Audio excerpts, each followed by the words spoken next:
和歌山県有田美島漁港底引き網漁タグムレ福仙丸さんにお世話になって動画撮影してきました。そしてなんと漁師飯いただきました。見て驚いたね。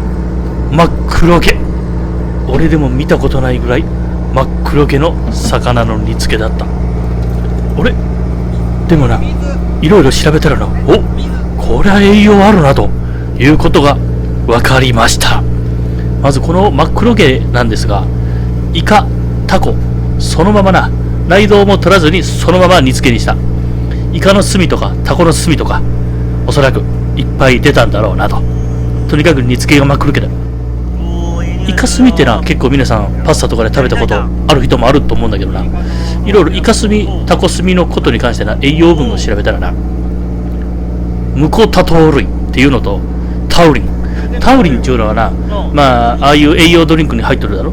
タウリン何ミリグラムとか、あれはまあ要するに栄養があるっていうことだ。滋養強症にいいと。タウリンは分かる、疲れが取れるとかな、まあイカタコエビ類に多いっていうことだ。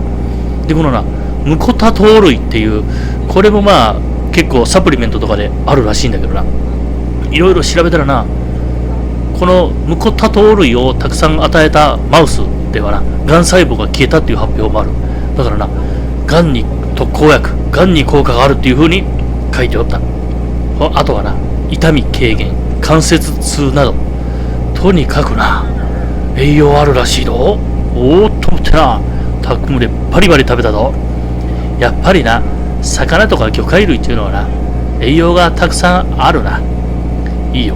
だから皆さんな、どんなもんでも食べていただきたいな。いいよと思ってな。まあ見てください、この漁師飯だよ。真っ黒けだけどな、美味しかったぞ。